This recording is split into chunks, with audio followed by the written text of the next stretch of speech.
Hello and welcome to episode 13, the unlucky one for some. But we're getting to the point now where we've done one a week. Pretty much, yeah. So a quarter of the way through the year. Still a bit of a backlog on the ones that are online, but there's becoming a theme, and they do follow on, and you'll see that today. So just touching on it. Hi Baz. Hello. It might sound a little bit different today, and that's not just because Baz has felt lazy and not done his editing properly. Could be. We're doing this firstly on a weekend, and we're doing it from my home lounge with the bifolds open and the sun shining, a puppy in the background, and a fair few swallows flying about tweeting. So if you hear the extra noises, we're not sat in a safari park, but it does sound like it. Nice, relaxing. And we're sat on some nice leather sofas as well, Yeah. so we're pretty chilled, to be honest. So we're on coffee, so the beers haven't started yet, Nope. so you don't have to worry about that. Sadly, we're just on our own because no one wants to work on a weekend. So we just, stuck with just us two. Just us. So we've got Appleby Horse Fair. Our office is based in Appleby. We've got Appleby Horse Fair this weekend, so the office is absolutely inaccessible. So we decided that this was the best location for it, and I think Baz is just here because there's no children. Yeah, it's good. Nice right? to escape. Nice Happy to and do peaceful. anything. So last week's podcast, quite a difficult one to make a myth because we're so used to it not being anymore. As in, we've kind of drilled it into people, but it's still something that can be a barrier. And that myth was you don't need a mortgage until you found a property. And we busted it open just purely because we had to put the question like that, or the myth like that, to explain what we're trying to get at. But it's just something that can really slow things down if you do find the perfect dream home and you say, I can afford it and I want to buy it. Well, actually, you then need to go back to the drawing board and prove you can. So it made sense. Afterwards, my trail of thought was initially surely you wouldn't even think about securing funding until you found the house. But obviously, when you find that house, time's money in it, really. Yeah. So I was thinking as well, there will be some people who are lucky out there who have cash buyers. So what happens with them? Does that not apply to them? So the estate agents have a responsibility to say, prove you can buy that. And part of that can come as a mortgage, part of it can come as cash in the bank, or sometimes selling your property. So if you're downsizing, selling a house for 500,000 and buying one for 3, you don't physically have anything. Yeah. I suppose you do, you've got bricks and mortar. Yeah. But you don't, until you've sold that house, then there's nothing you can use to buy that new house. So, yeah, in a way, they still need that evidence. So you would actually have to prove you've got 500 grand somewhere. And normally an estate agent would be hoping to try and market your property that you're selling, but it'll already be for sale. So you'll have some sort of sales particular to prove it. Yeah. So, all of that can, if you go back to you selling your house, 3 people turn up, cash buyer, you've got loads of cash just in a pile on your driveway. Nice. There you go. You've got a mortgage customer someone who needs a mortgage, but they haven't yet got the mortgage. You've got someone who has got the mortgage ready, and then you've got someone who's wanting to sell their house. You kind of could put them in order of best offer, but then order of you need to move because you've just had quadruplets. Yeah. There's going to be some fantastic background noise here. Banging doors. We'll play a little game. We'll have a beer for every time an Amazon delivery comes. Nice. How much you going to get on Amazon? DPD. and it's Heb's fault, innit? Because if I don't obviously buy anything on Amazon. Of course. Same here. So just put up. We'll let you enjoy the background noise. Yep. You might like it. We might do more from here, or I don't know, beer gardens and Holiday stuff. episode. So obviously you're gonna pick the one that's bringing you the most income, the most money, but then also you do have to think about your own demands and how quick you need to get that house sold and stuff. It's a big part of it. So that brings us on to you're really busy at the minute. Yeah. You put a thing on there saying, I think there's only 2 appointments left either this week or next week. That's for everyone. Yeah. And that's what, hour slot, something like that. Yeah. Roughly. Well, about an hour. Well, is that the? But that's all you've got free. Yeah. Now, right? I'm kind of guessing your question. Yeah. So what if someone comes and they're desperate and could you lose them? Could they then just go somewhere else? I mean, we do lose some customers because we can't book them in today, and without bumping off another customer, it's impossible. Our staff are very flexible. So, for example, if they wanted to work till 9 o'clock and do that next appointment, then they can come in later the next day. Right. Yep. But they might have plans. So if we can't physically do it, we can't do it. We're not going to ring a customer and say someone's more important than you. But we do a lot of remortgages. And those remortgages are in preparation for 6 months' time. So we could, if needed, speak to a couple of those to say, would you mind if we just put you back to tomorrow or the day after? And I'm sure they'd understand if they were buying a house in the same position. But with a remortgage, what? So say you're on a bad rate. Say you're on a 10% rate, right? So I don't know, you're paying $1,000 a month. Well, they probably need the appointment before the person who's trying to buy a house, I would say, because they're losing money for every. But you're only going to second. lose a day's extra money, aren't you? Interest. It's not. Is it a maximum amount? I think it's like it depends. There could be worry, sleep, loads of different things, you know. So, like in theory, no one's more important than any other. No, because but to me, like remortgaging seems like it's the bread and butter. And we'll move on to today's myth, but like waiting one day could mean a day where the interest rate changed 0.5%. Yeah, but that also applies to the person buying the house. So you can't really win. Is the answer? But if we can do it without disrupting the appointments already in the diary, that doesn't mean we've got an open-ended book because my guys wouldn't have a life. There has been times where we've all had to put our hands up and say, I need 2 days not doing appointments because, funny enough, there's work to do after them. So the backlog of paperwork in effect afterwards. Yeah, and it's all good having the chat, but if you can't get that advice out to them, then that causes a delay and a complication itself, doesn't it? So would you, like, what would happen then? So I come to you and I say, right, I need it now, or I can't stay with you. Would you then say, oh, well, could you pass them on to like Faz and Ian, for instance? Yeah. Or, oh, yeah. So you've got a network that you could pass on to at least. Yeah. I mean, and also we can do a lot of prep by email.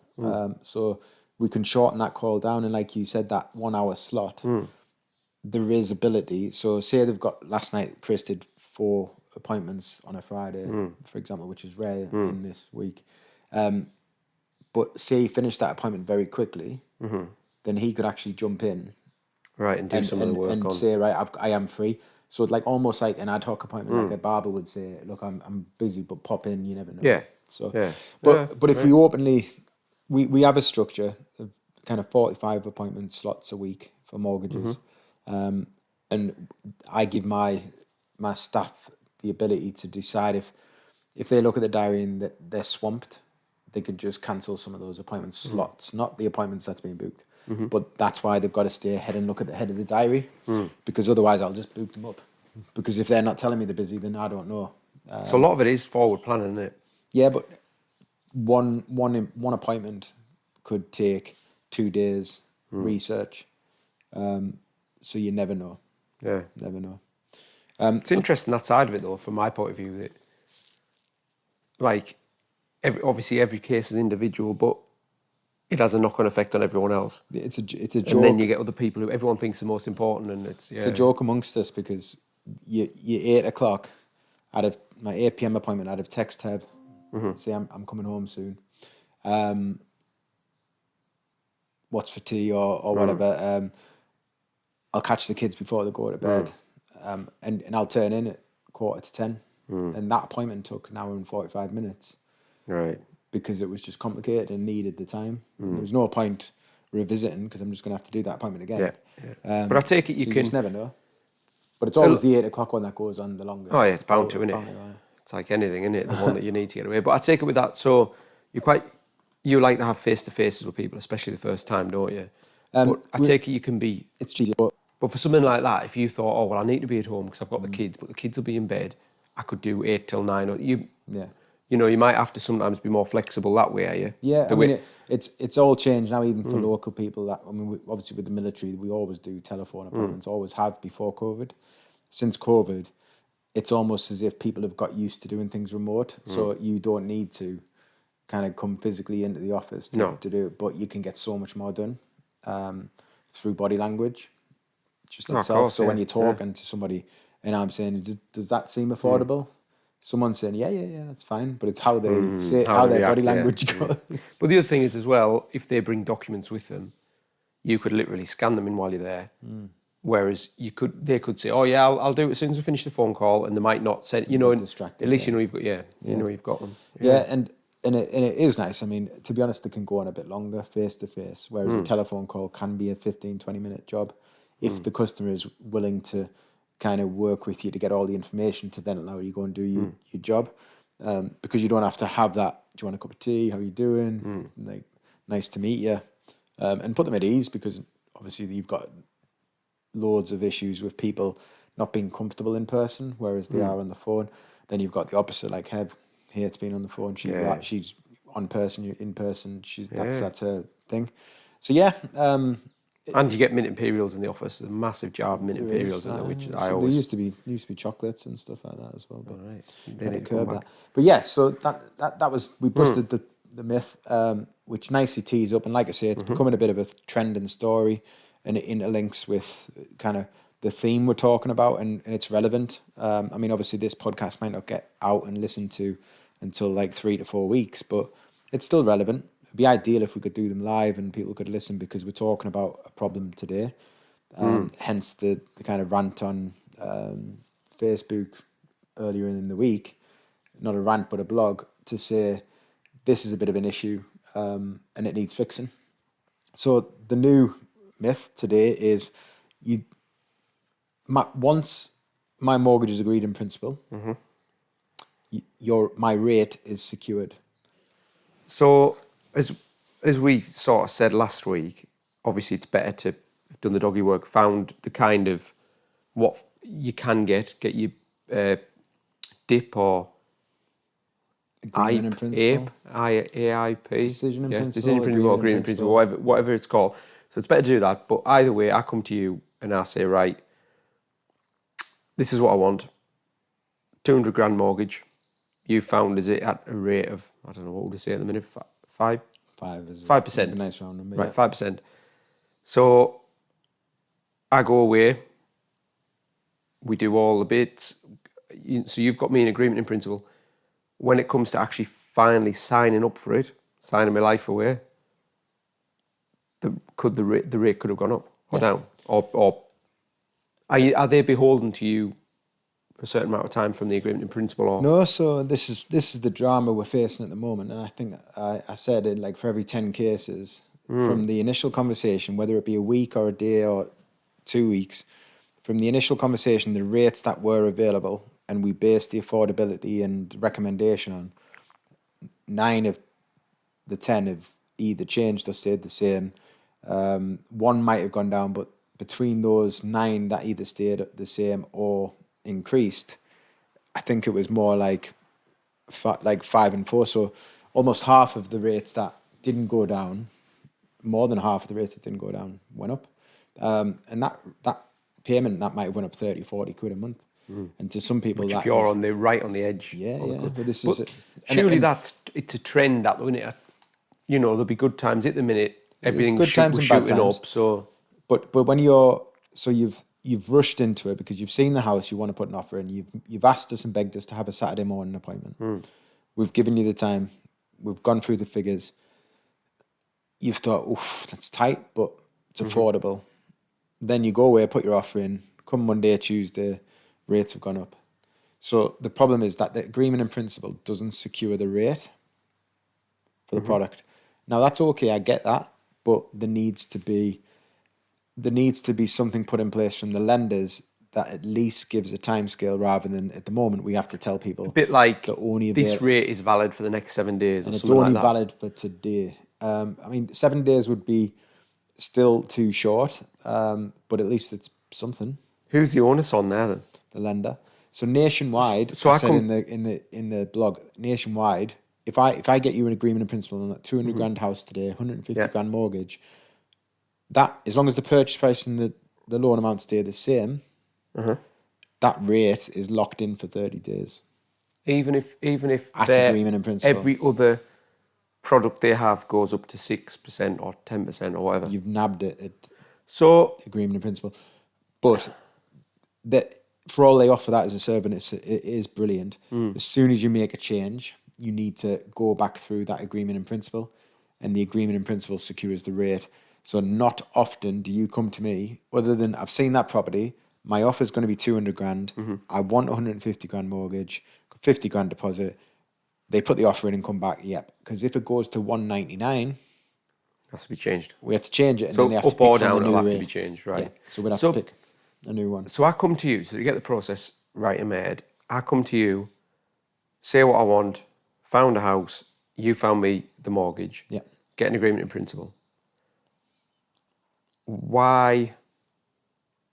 So that's before I've made an offer on the house. Yeah. But what could happen in the ideal scenario is we're thinking about buying a property. We've got a good bit of savings. We're thinking about buying a property. The one we've seen is beautiful, but before we decide if that's something we're going to take further, we're going to go and speak to someone to see if we can afford it. Yeah. The conversation we had to have is more about your affordability and your budget. So you're looking at it going, right, I can afford 350, then that house, it's going to be council tax band this. That's affordable, right? In theory, yes, we've gauged and put parameters in place that like might move. But in the grand scheme of it, it's affordable. What's happening is that people are coming back and the change is considerable enough, like 30, 40 quid is the difference between being able to afford to put Sky in. There's other things that would have to sacrifice. But we as a company have to let the customer be aware and acknowledge that's probably going to happen. So there needs to be a bit of a buffer in their budget. So if they say it's £1,000 a month and we've hit £1,000 a month and we know it might go up, they either need to reevaluate their budget or understand that property that they're looking for might not be affordable in the future. But if lenders brought in, and this is where it's difficult, and I'm sure they're hashing it out. I know Rob Sinclair, like he's the head of like our, if the mortgage brokers had one, he's the head of our union. Yeah. All right. Yeah. He's like he's the middleman between us and the lender. So he fights for brokers with the lender, and he does it in a very good way. And to be fair to him, he's all for us. He understands the inner workings of a business like a bank that's trying to make money. Not trying to be up his arse, but he's good at what he does. There's not a need for anyone else to have our backs, and he does it. Like I read his article, and it prompted me to chip in my 5 pence. So is he someone you know, or is this No, he's it's just like a national body that looks after. It's called AMI, Association of Mortgage Intermediaries. And he runs it. I've met him a few times. He's just a very experienced guy that fights on the back of brokers. He's like a voice to the lenders. Whereas if I say to Nationwide, I don't like this, he's got a direct access to the lender to say, I agree, this isn't right. And what he's trying to do is voice and basically say, Nationwide do it, why can't you all? But at the same time, he's probably wanting Nationwide to say, why does it matter if the amount changes? I mean, obviously, there's got to be some sort of matters to the customer, I don't know. Yeah, but like having 30 days lock in on a product, they could do the analysis to protect themselves. That might mean once so many agreement in principles have gone in on that particular product, then that's spent, and then they could so a little bit like you said with where they've put a lot of like caveats in with the 100% mortgage, that kind of thing, something to protect themselves so they know. Yeah, I mean, I'd love to sit with them all and work out, because Nationwide do it, but everyone would be putting their mortgage with Nationwide today, wouldn't they? Everyone would be getting an agreement in principle with Nationwide today because they want to secure that rate. And if rates go up in the next 10 days, happy days because they've saved it. Two things there. You don't always buy a property within 30 days of having a chat with me, because hopefully you go around, shop about and really do your research. And secondly, Nationwide's criteria might not be for every property. We've talked about it in the past. Yeah. So if they're buying a flat, suddenly that agreement, so they go to view a house, but see a beautiful But flat. surely the other thing is as well, the rate might be higher than other people. Yeah. You know, you like if you were saying to me, "I've got this one at Nationwide. You can time for 30 days." Like, you know, sorry, keep that rate for 30 days, or you can go with this one that's a lot cheaper rate. You might, It's a good point, make a Baz. gamble, you know. Yeah, it's a good point because in 2 weeks' time, the rate that I said was the best rate today won't be the best rate in 2 weeks because HSBC would have come into the game and stuff. So actually, if you stuck to the agreement in principle, and this is what a lot of brokers and customers can do with the bank, is they see that as gospel, that's their commitment to the lender. I mean, it is because they've gone through the hard work of getting an acceptance, but actually, you would be doing the customer injustice if you didn't at the time of application when it's ready to go to application. This is when the property's found, you've given all your documents, it's been assessed. At that point, that's when you really are committed. But we should be looking it back, and we do. And we say, well, actually, I know we had this agreement in principle from Nationwide, but today HSBC is the best rate. Right. We're going to proceed with them. So Nationwide, you've got an agreement in principle for, did you say 30 days? Yeah. Yeah. So you've got an agreement in principle for 30 days at 6%. 6%. Yeah. I come to you and I say, right, now ready to sign up. Everything's sorted. Yeah. Offer accepted, everything. So basically press a button, but you look and you say, right, well, HSBC's got 5% today. Yeah. That'd save you loads and loads and loads. But HSBC don't let you lock the rate in. Can you complete that same, can you? Yes. So you can do an agreement in principle and application at the same day. And how? Because we've got all the documents, your property offer's been accepted. So that happens quite a lot. We can. But that's it's on a Friday. Yeah. You do it on a Friday. Yeah. Come Monday, the rate's gone up, HSBC. Does that matter because you've put that paperwork in? Do they honour that? So if you class the agreement in principle as step one, the application is step two, and in between then is just collection of documents and finding a property. But you already had them ready for Nationwide. So we had them ready. For an agreement in principle, that's all we had. Customer went away and got documents in that middle bit, and then he was ready to go to Nationwide. Yeah. But he'd already locked in his product, so there wasn't a race. But when he came to do it, there was a better rate with HSBC. On that day, we can do a full application, which involves first bit is an agreement in principle, and then you just continue. But surely there must be a timescale involved in doing that whole application. So the agreement in principle and the application, surely that can't all just be done in an hour or so, can it? Yeah. But will they accept it in that time though? Yeah. Surely they'll have to do a lot of background digging. It's a very system driven. So they'll say an agreement in principle, I could do one with you now, and I could get you a decision as quickly as I can enter your details in. But what about I thought we've talked in the past about underwriters. Done at application. So the in principle is key there, Baz. It's in principle of all the information you've keyed into this application, we will give you a mortgage. As long as the mortgage application is subject to all the evidence, bank statements, pay slips, ID, and the property. So this is what I mean. So when it comes to doing the application, which is the fine digging, fine tooth comb and that kind of thing, that surely can't all be done really quick in it can. No, instantly, you know what I mean? The application submission is what locks the rate in. Ah, right, okay. Right. The mortgage, that's what I was meaning. The mortgage I was offer thinking, is 28 days later. I thought it would be the accept, No, so once they've underwritten it.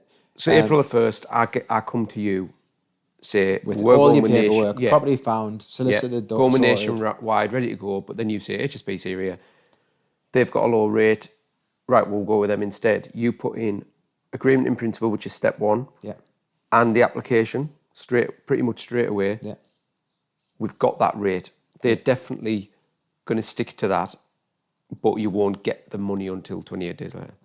Yeah.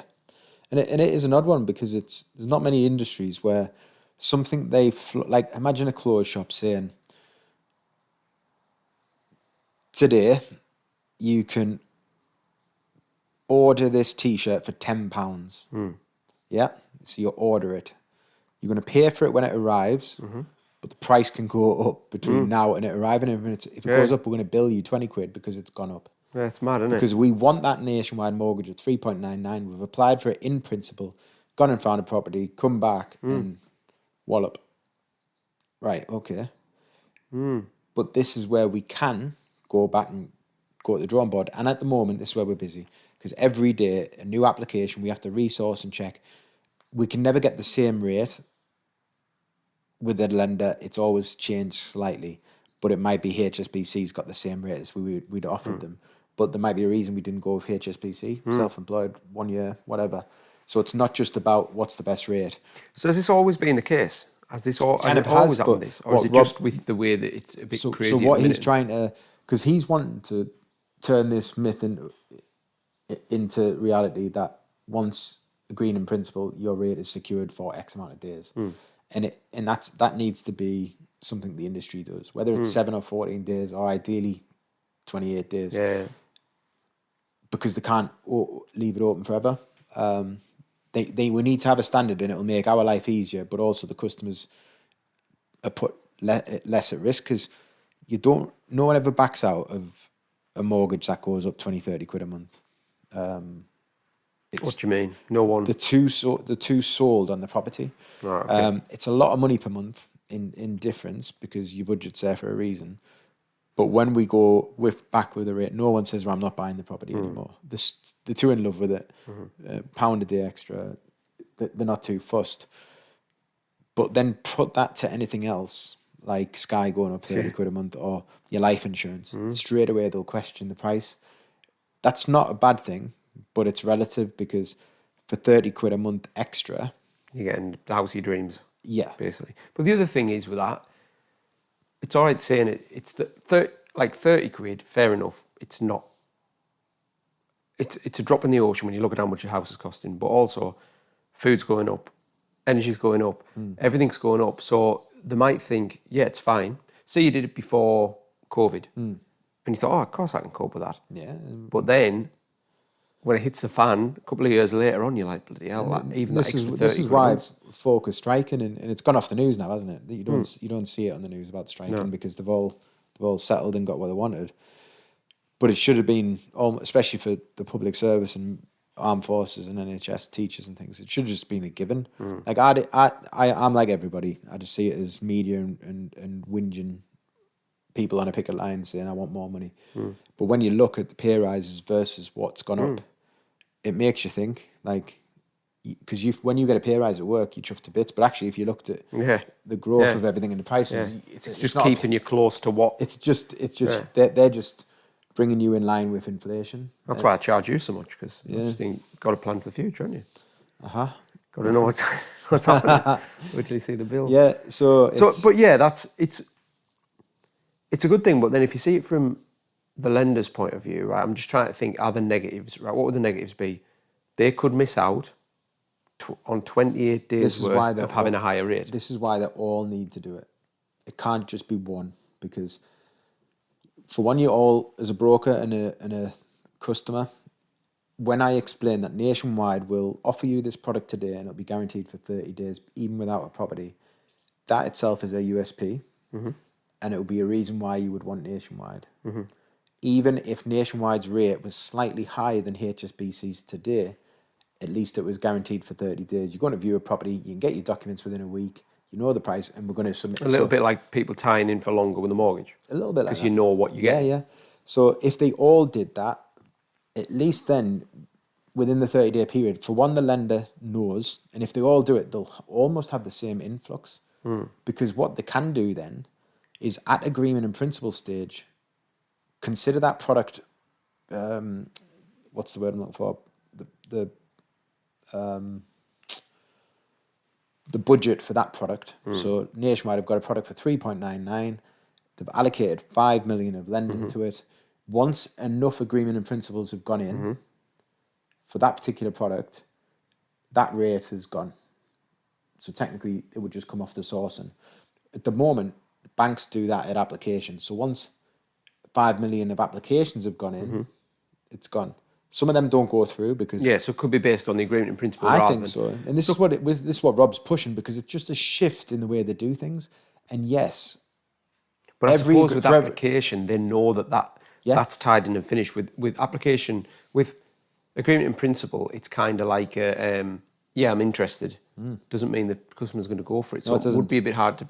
So what you could do is you could have first-time buyer products, remortgage products, and lenders do have it, but you could have that allocation built around it, and that's already in place. So they could make... What I mean by that is, with a remortgage, it's guaranteed. they want to do it, that's the rate they take them. So we don't necessarily do an agreement in principle, but we can. But in theory, when they come and say, I want that new mortgage with Nationwide, I'm going to leave Newcastle Building Society, they get the documents in, by then the rate's changed. And actually, we're going to stay with Newcastle Building Society because their rates are better. So it would be good, even at the remortgage stage, that we could lock in the rate somehow, i.e. an agreement in principle. And then they know it's getting spent. So they know they're coming. Remortgages are going to come because we've agreed it in principle with them.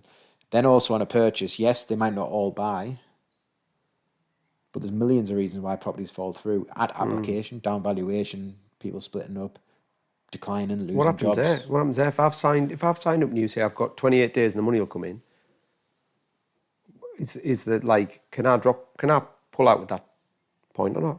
Into pull out of what? The agreement. The mortgage. Yeah, until you've actually completed in England, until you've completed, you can do what you want. Right, okay. You had in Scotland it's different, and new builds are different, obviously. So new builds, you sign a contract very early on, Right. and you need to at least pay the deposit, 10%, say, if you pull out, and that's similar to the Scottish rule. Once you put an offer in, their system is completely different. That offer's binding, and that's Is this just the an gazumping offer. thing? Is this the Yeah, it stops the gazumping. Have we talked about it before? In this? No, just I know about it. I think it's just a word called. A class little story about a property in Wales, and it was on a street, really steep street, and the customer had bought the property, mortgage offered and things like that, ready to go through. House was worth 100 grand. Banksy comes in, draws a mural on the side of Mural. it. Mural, is that right? The word? Mural. Mural. draws a mural of Muriel. Oh, right. Don't get us started. Go Scribble or scroll. Right. Here we go.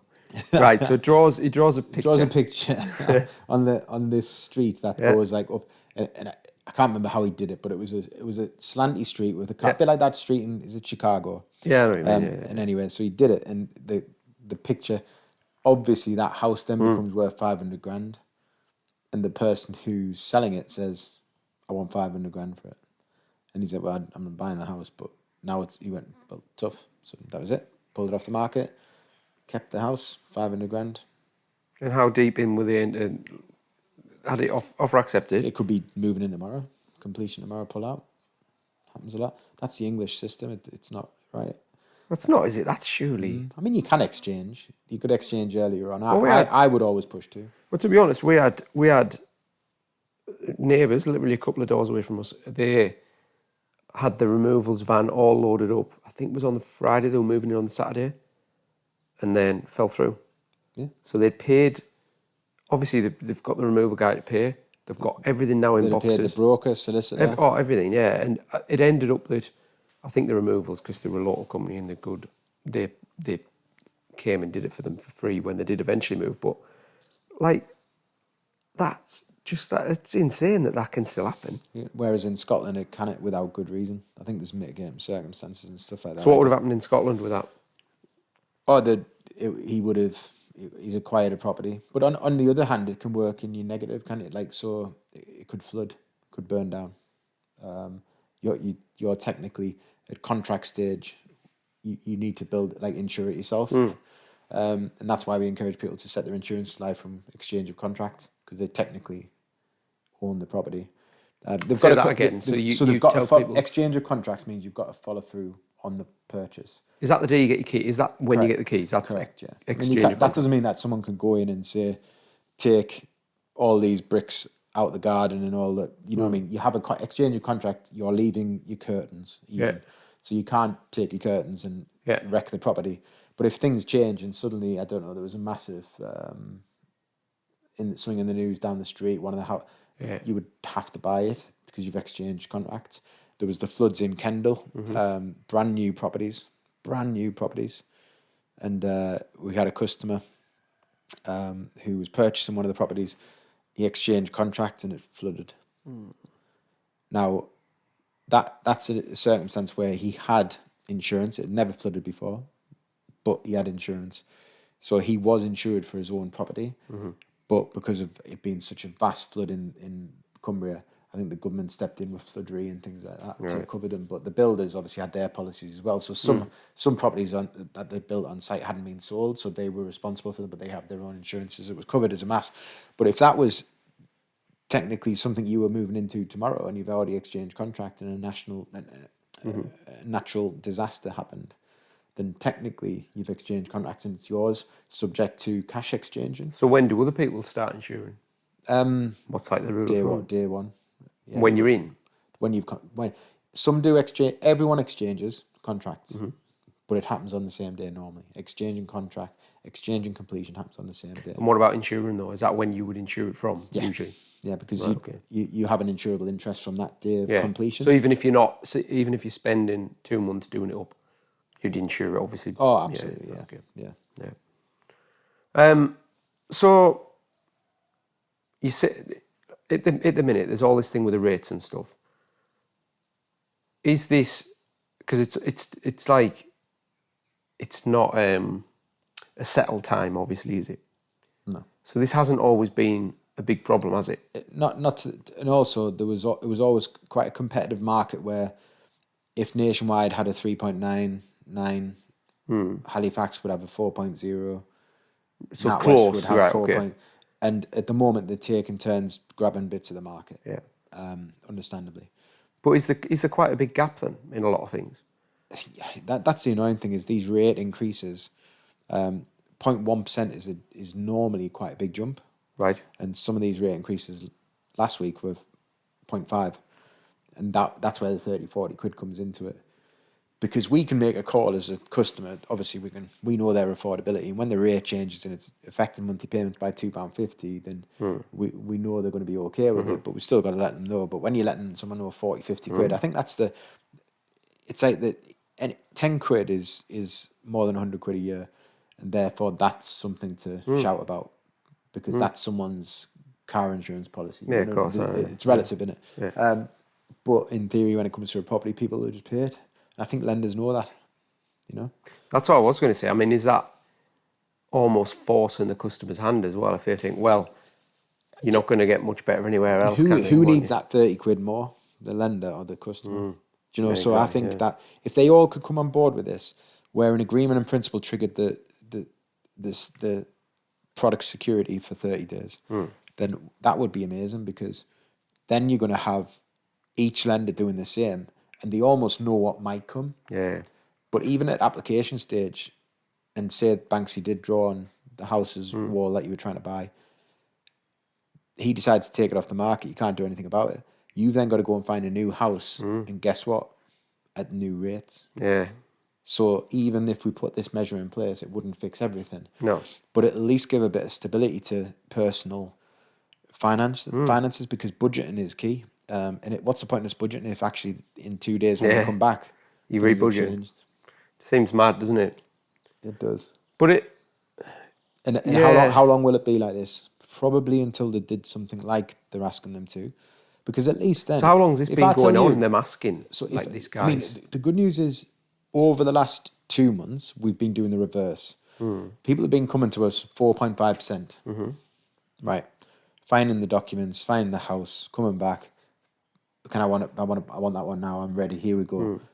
Good news. 3.99. Saved you 40 quid a month. Yeah. Wow, brilliant. They think that's us that's doing it. Like Paddy, I love the work you've done. Thanks for sorting that out. It wasn't me. The bank's changed. But then, obviously, if we'd have secured that rate, would the banks allow us to take the cheaper rate? Then they do and they will. So they're taking the risk there. They're not just being too greedy. I just think that it's their internal systems. They need to look at all their analysis because they do, don't they?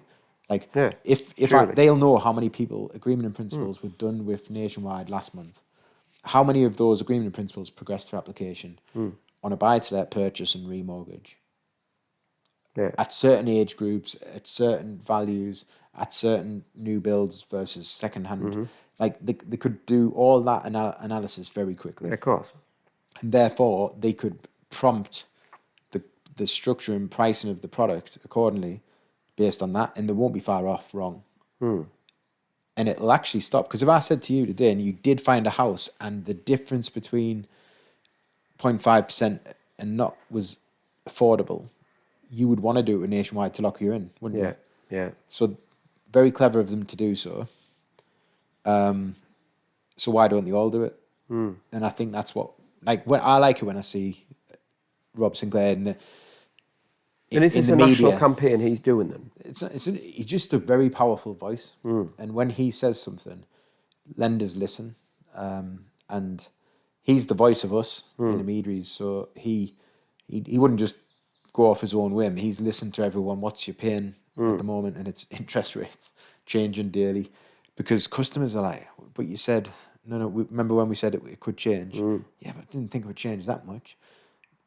Neither did we. Neither did we hope it would change, but it did. And actually, during the application, and this is the relief that we will have, because in 4 months, if rates come down, we can nab that cheaper product as well during the application. All right, okay, But at least that's the worst. yeah. So what we say to them, that's the worst it's going to be, but it might get cheaper, and if it does, we'll nab it. And that's the service we're offering.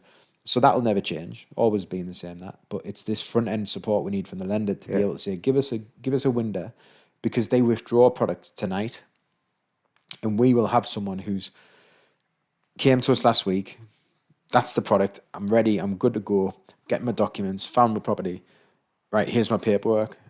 It'll come in the office that day. And you've not had a Nationwide, chance it'll to- email us at 3:00 to tell us that the application has to be submitted before 5, or the rate isn't valid anymore.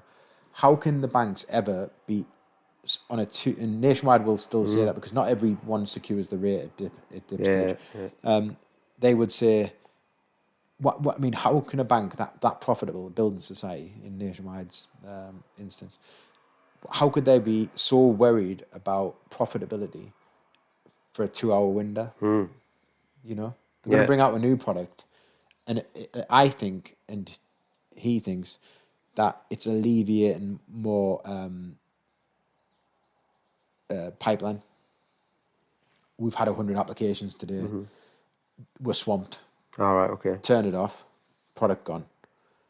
Right. But at agreement in principle stage, they could do that too. Because But could it not also be the way that they're literally thinking, right, we want to get as many people in now, tonight, signed in no. at this rate? Do you know a bit like when I you ring think up your mobile phone and they're like, oh, we can offer you this, but you need to sign up now? Well, what it is, like, of that 5 million, Yeah. right? So let's say that there's been 10 or 100,000 pound mortgages going steadily, yeah? Up to 2 million, 20 properties, 30th, 3 million gone. Then someone wants 2 million, boom.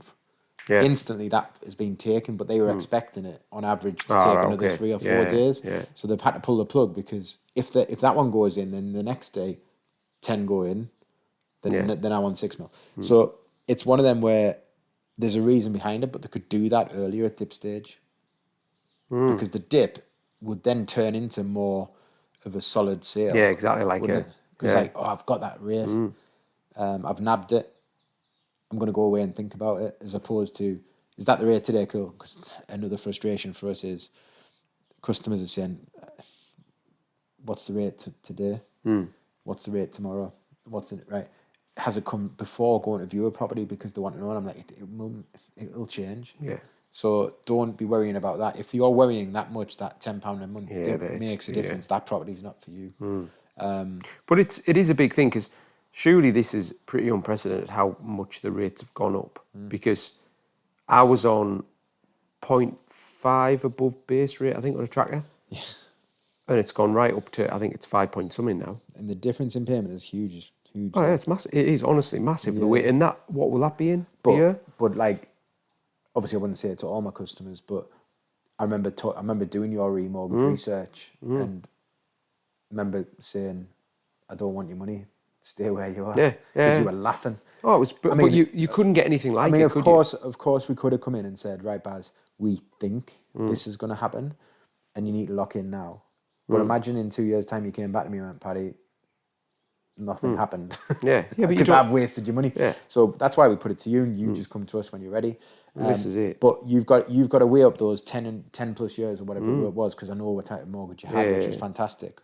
So we did do really well out All of it to them start savings with. that you did, compared to your new one for 2 or 5 years, whatever that would be, you need to average that out over the 12 years and go, done all right there. Yeah. and not see it as I'm It's paying tough, this isn't much it? now. And in them days, you'd have chipped into your mortgage massively because your rate was so low, and that's brilliant. And That's crazy when we thought we had our own house and we were getting that for probably half price of what some people are paying renting in something smaller. It's madness. oh, do you know what? It's so sad because Yeah. if I pulled up, this is why it'd be good to do it Joe Rogan style. Pull up my graphics, Yeah. Chris, because when you put 5% into $100,000 loan over 25 years, the amount of interest that you're paying off that mortgage compared to the repayment is sickly. It'll make you feel sick because you've got, let's say, £400 a month going in interest and £100 a month going off your mortgage. Crazy, isn't it? Whereas on a 1.5%, it was the other way around. So imagine paying 500 quid to your lender, but it's okay because 400 quid is coming off your balance every month. Like you feel like you're winning. The difference there is 3 grand versus 1 grand. That's nuts. So it's one of them where you think, you know what, this is a bad time. So customers are going to, in the future, reap rewards because it comes back round. Yeah, it's got to, surely, hasn't it? But it's just, it doesn't normally happen this aggressively. So imagine if it was at 1.5, then rates went up for a couple of months to 1.7, then the next month they went up to 1.9. There's your bottling, right? I'll do it now. Yeah. And then the next month it goes up to 2.1, then it goes up. Instead it went from 1.6, 1.7 to overnight 4% Is that what it did? in October. I mean, when I say overnight, That's for when you customers, got for customers it did. For us, it was happening by the second. But this is when you were getting inundated with people saying, "What do I do?" Yeah, and When it was more being therapy than a lot of people were misinformed and panicked, and that was the media's fault. They did it the other day because they like to try and distract from whatever's going on, and it made people pick up the phone and Paddy, I need to do this. Paddy, I need to do this, and I'm like, this is something we read about in the mortgage press, and we're looking at swap rates last week, and yet there's been an adjustment. The media took a couple of days to cotton on, and then they were like, panic buy. yeah, And like, luckily, this industry's changed because you could be scaremongerings out there and you could make a lot of money by panicking people. And I could have everyone remortgaging from rates, paying penalties. And that did happen. There was even customers begging to pay their penalty to change to a fixed rate, even though they were already locked in for another 2 years. Because, I mean, think about it now. If you knew what you knew about gas and electric, I've just come off my fixed rate tariff. yeah. I can't believe that I'd locked in for so long. It was 3 years it fixed, but I think I just did it because, I don't know, it was affordable, seemed cheap. But what it's gone up to now is ridiculous. I could have locked in for 10 years. I mean, that's just nuts that we didn't. But you just, it's like not, like there's fuel. no- So you go to the petrol station, right, and you see a price. The best thing to do is go to Bishop Auckland, to be honest, and it's like £1.29. But if I said to you, that's the price you're going to pay for a year, right? Are you happy to pay that? And you said, yeah, right, I'm going to lock you in at that price. And then it goes down to 99p, you lose now. But if it goes up to 170, you're laughing, aren't you? And that's exactly what... It's a gamble. It's just a gamble, it is a isn't it? gamble. You just don't know. But this is why, like, Hev will fill up the tank when she sees a good price, and that is good Yeah, but finance. it's covering your bets in a way. It's knowing that, right, well, I've paid that now. Fair enough, it might go down a bit, but I'm happy to pay at that I rate don't know now. if you were the same, but you know when it went up to like nearly 2 quid, I was putting 10 quid in at the time. It's mad, though, isn't it? Just thinking this can't be. This, when you do the math, you were saving like 2 quid or something. But at the end of the day, I didn't want to fill a full tank at £2 when I knew there was probably going to be a better garage. Yeah, exactly. You don't know, do you? And that it's human nature, isn't it? Yeah. You're always looking out for the best, and that's what you should be doing. But it's it's worrying when you get onto this level where you're talking of like hundreds of thousands. So just reminding you of the myth. Yeah. Once my mortgage agreed in principle, my rate's secured. Okay. It So definitely there's isn't. a caveat in the myth because Nationwide do. Well, They do, but they don't, and it's not secured forever. So that's the myth we're busting. Give us your questions that you have off the back of it. it's a tough one, isn't it? Really, because Instead of your questions, because you're getting good at this mortgage therapy, because that's what it is, isn't it? Mortgage therapy, myth busting. I think it just worries me. Listening to what I've said, and this isn't trying to blow my own trumpet, because I've stolen from the press this week from someone who's very powerful within the mortgage market, who made a very good point to put a solution in. Like, what are you listening to? How would you solve the problem? Well, first of all, I can't believe that this is the kind of problem that is still going on. I can't believe that there is this, because when you talk about it, it's a massive gamble every time and how many houses are sold every day, week, you know what I mean? How would I solve it? Bank of Baz. The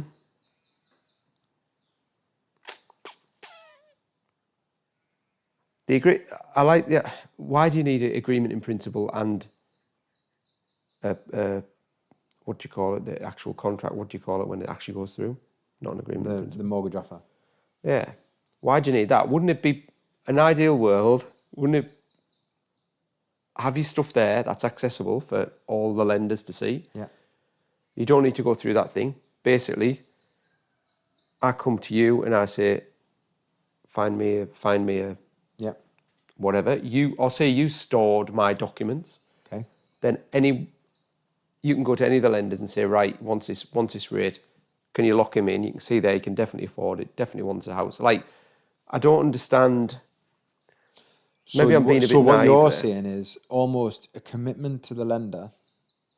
So I commit to Baz that I'm going to use you, and what you're giving me back for that commitment is you're gonna agree that rate, but I'm gonna not shop around. So what you could do is take almost a deposit. Yeah. You could take £100 arrangement fee. Yeah. To take that product, deposit. which is non-refundable, but it's refundable when you submit the mortgage application. Because I just think the agreement in principle, the way it's... It used to happen that, you know. Is that right? Yeah. What you get pay? a non-refundable agreement arrangement fee, which was refunded only at application or maybe it's completion. Right. So you were securing the product with a fee. Yeah, but you got that back like a deposit. Yeah. But what gets me is this whole agreement in principle. At the minute, apart from with Nationwide, and how long? it's kind of a bit pointless. Do you know what I mean? As in, you're not wrong. Does that sound right or not? It's not, because it's pointless from an estate agent's point of view for what they do it for, because things change too much. It's pointless from a customer point of view at the moment because things change so much, but it is solid in terms of it's a full credit check, an assessment of income affordability, yourself and your credit history, and that says you can get the mortgage. But if I know that, if I know my own finances, no. This is where people don't. This is where people don't know, and this is what some people who say, "I don't need an agreement in principle. I'm just going to go find that property." You're nervous when it comes to application because Halifax can knock back the most streamlined, credit-worthy customer because of many reasons. Just because of, like, they score people differently, like job type, how long you've been in your property, how long you've been in employment. Don't get us wrong. If you said, so if we were speaking off the record and you were panicking, the estate agent weren't bothered about an agreement in principle. Do I need one, Paddy? Do you think no? You'll be fine. Because I will get you a mortgage with a high street lender because I know my job. But would I put that to people that I didn't know, because then they could come back and say, well, you said. So the agreement in principle... Right, I get it now. It's a good provisional... That's busted. It's a good provisional check. Yeah. But I like the idea of you saying Baz Bank would kind of almost do a deal. I'll give you this if you give me commitment. Because I think, to me, be good if there was, looking at it like sort of trying to look logically at it, the things that are taking the time are your document checks and stuff like that and getting all the data. It'd be good if everyone had their own little digital storage space where all my stuff's in there. You know, a bit like the taxman knows how much you're being paid kind of thing. Do you know what I mean? And then there's not that little stumbling block in the middle. So there is. It went a bit too far back in like 2004, 5, 6 with self-certification. Oh, right. You didn't have to give bank statements, pay slips or anything. It was just an ID check and you could have a mortgage. It was rapid. Things went through really quick. People could buy properties really quick. But that caused as soon as you Yeah. don't just have to give bank statements, then it caused Yeah. problems because people didn't disclose car finance and Right. stuff like that. Right. Also, systems weren't as intelligent. They were still good, but credit scoring and things like that, not every company used it. So whereas now, if anyone lends you money, they report it on your credit profile. Yeah. So when it comes to going back to that, they do open banking, so they can look at if you apply to Halifax, they just look at your bank, Yeah. like internally. You can sign up to open banking, so within a Lloyd's group, if you bank with Lloyd's, then yeah, you can have access to others. You can opt in for it, and that will become kind of the norm. But at the end of the day, without seeing someone's bank statements, you don't know if they gamble. Yeah. You don't know. You don't know if they've got extreme spending habits. You also don't know if there's potential money laundering on there. Right. Well, here's another one then. Wouldn't it be good if your own bank provided you as part of their service with like a credit score, like a credit? They looked at your bank for you, or their computer, or whatever, looked at your thing, and you knew then, yeah, this credit score is this. Lenders all look for this number or above. Do you know what I mean? There just seems to be a bit of a breakdown in it. I know we're looking into it with a microscope, but I just think it's... So the banks aren't a lot of intelligent variables, enough to isn't see that Barry receives £1,000 a week. Where's that coming from? They're not intelligent enough to know. And also, for all we know, that might just be a very good contract with PGS that I'm ending next week. So you always need that. Well, for one, the soft facts behind the fact to say, right, okay, I earn 30 grand a year. What do you do? I am a footballer. No one on who's a footballer earns that, but we then know that you can't be a footballer forever. Whereas if you said I'm an accountant and I'm a director of an accountancy firm, then you could work till you're 100 and just employ staff. So it's the other things that go with it. So I think you'll always need that scrutiny. But someone's having to look into that eventually. I think it's kind of right how it is now. Right. I quite like it. It's difficult for self-employed, but getting easier. And I think where the people that are let down at the moment is the customers on like agreement in principle is saying we will give you a mortgage. But what mortgage? We're not telling you. This is what it all comes down to with me. The way you explain it is, until you do that exchange, you're still a bit in the dark. It's still, do you know what I mean? It's not an agreement in principle. To me, is me saying, right, I'm buying this paddle and pool for my kids. I'm going to Argos to pick it up. I'll be there in 10 minutes. I'll pay now. There's your agreement. You've agreed to buy it. Or you haven't paid. You pay when you get there, whatever. Yeah. Or a takeaway. Ring up for a takeaway. You go there, pick your takeaway up. That's you exchanging. Yeah. In effect. But you don't expect to get there and the price of gone. Exactly. Yeah. It doesn't feel right. Or to get there and it's Chinese and you get given an Indian. Yeah. But it doesn't feel.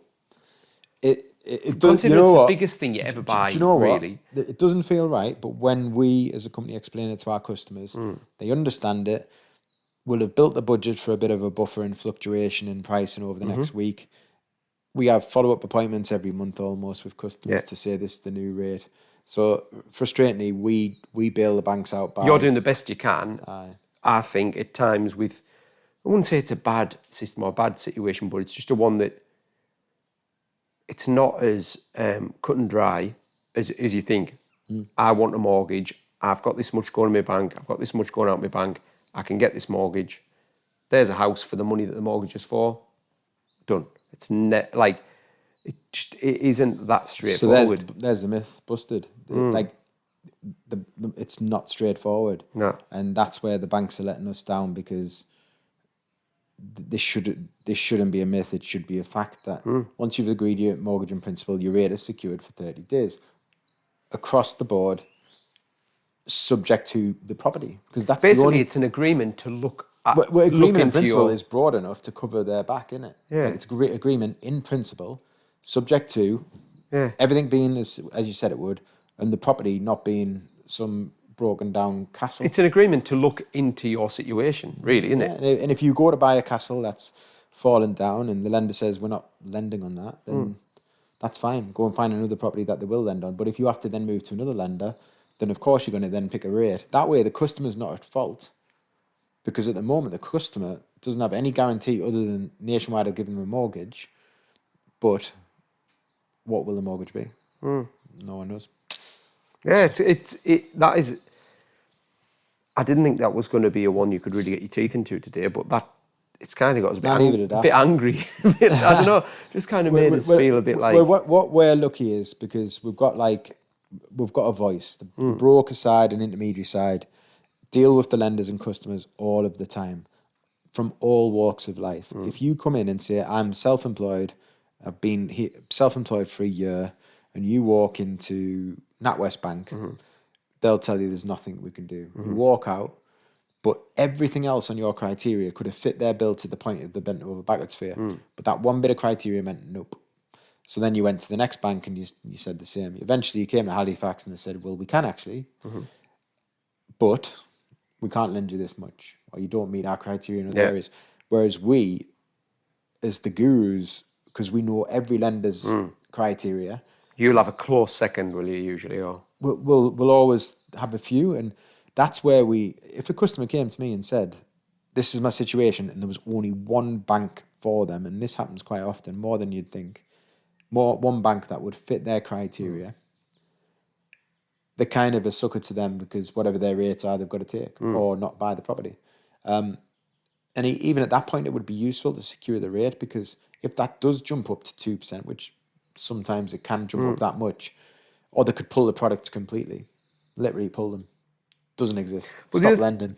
The other thing is as well, from the bank's point of view, or lender's point of view, I should say, like, I wonder how they would feel, how they feel about you as a broker. You're not beholden to using them, so that there's not, almost like, is the loyalty there for you to use a certain one? Do you know what I mean? Like yeah, it does. Put it this way: be creativecompany.co.uk. I do some amazing design work for you. Who's to say? Like, I would trust you not to just go to a different design company. Yeah. Like, do they do any? Obviously, there's nothing. But would you have fair play wise? So like how the way that our agreement works, without going into too much detail, but you do work for us and then you invoice me, and I know that works in all sectors to a point. But at what point would you cut the agreement in principle, where you'd say, I'm going to need some payment up front for this? Because imagine if you did a lot of work, bearing in mind you give a lot of drafts to me, which sometimes are just as good as the end product. Yeah. That I could just go, thanks for that. Actually, I don't need you. Yeah, but you can't do that. You can't do that. Just because I own the copy. We're getting a new podcast here. I own the copyright until you paid, basically. Yeah. But that's kind of what I was meaning is, could the banks do anything, or do the banks do anything? Say, like if Nationwide said, right, if you get 10 mortgages to me, we'll give you a little bit of a preferential rate that we don't give to other brokers. Is there anything like that out there, or am I just... Do you know what I mean? To the network, yeah. Is there? So Quill, to our network, they would strike a deal with NatWest where their rate would be kind of maybe it's not available to other networks. Yeah, but I did wonder if there's something that keeps... But then our rate, which might be the best today, then tomorrow the other network might have HSBC with a preferential rate. Right. I mean, you can get cheaper rates by having like solar panels and stuff these days. Better EPC certificates. So really? It's going that green mortgage route. It's such a, like, for what you keep saying is a boring industry, it's not at all, is it? And there's so many different variables. What? The frustrating thing is customers want the property and they'll pay for it. Yeah. Because people can afford what they can afford. And if you move into it, like the mortgage is the most important bill. Your insurances should be the second, because you don't have a house without it. And then third is your shopping, because you've got to eat, in my opinion. And then comes electrical and utility bills. But how many people do you know who found the dream house, needs a new bathroom or kitchen, and they would say, no, we'll look around for a different one which has got that? Most people would say, right, we'll get the house, we can afford that house, we'll do that in a year's time, or we'll do that in 2 years' time, we can afford it. I think people do manage their expectations a bit by knocking back on that. If it's the other way and they're knocking back And on this insurance, then this is why the lenders get away with it, because for all we know, 30 quid is the difference between Tommy going to karate and not. Then actually the banks know that the customers will just take it on the chin. And that's why nothing's been done about it. But I've got a bit of hope that because Amy's pushing it, Rob Sinclair's pushing it. there should also be some kind of, should there not be some kind of ceiling, as in, if this is the base rate, you can't put a product on there that is so much higher. Do you know what I mean? To stop The people getting ripped products off. are still cheaper than the base rate. That's our bank. No, sorry, you know what I mean though. Like, Yeah. I mean, not the base. What would you call it then? Like, whatever the lowest rate is, there should be some kind of tolerance, maybe. Should there? I see what you're saying. Like, basically, you're selling a product today, you can't increase the price by more than 5% by tomorrow. Yeah. Well, that would be another little thing. So if you found me a mortgage that was, I don't know, Or like a 500 quid a rate month. guarantee. We guarantee that the rate won't increase more than 5%. 500 quid a month. It's a good one. At the minute, but we guarantee that if you do sign up with this within the next 30 days, we'll make sure it would only go up by £10. No more than... Yeah, £10 if you sign up to that today. Or you can pay 100 quid now, or £1,000 now deposit to get it. That, you know, there'd be so many different ways they could do it. And I bet as soon as one does it... There used to be. As soon as someone does it, it'll... Like a product fee? Trigger. It'll Yeah, trigger there used to be a product fee, and banks, they probably made profit off just that, because some people wouldn't buy a house within 30 days, therefore lose it. But Interesting. Very interesting. I like it. I've enjoyed I like that. it. Well done.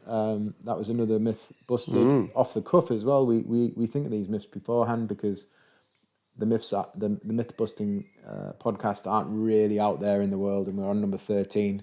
But between me and Alice, we are pushing it big style this next couple of weeks. So hopefully we'll start getting some feedback and some questions and other myths, because for all it's good building this theme, we want to be busting those myths that's stopping people buying properties. That's the aim. Just trying to put people's mind at rest a bit as well, innit? Because it is still a bit of a crazy time. Well, I look forward to your questions when you come back to reviewing the week's podcast on that one. Looking forward to it. But always good to see you, and I hope the tweeting birds, it's been nice and relaxing. It's been good. There was a fly or a bee buzzing around as well, which was quite nice. You think it was summer? I'm going to go and let the puppy in and see what she's done. Very nice. She's being in my life at the moment. her and the banks. Yeah, her and the banks. Right. Right. Good one. Thanks very much. No problem. Cheers.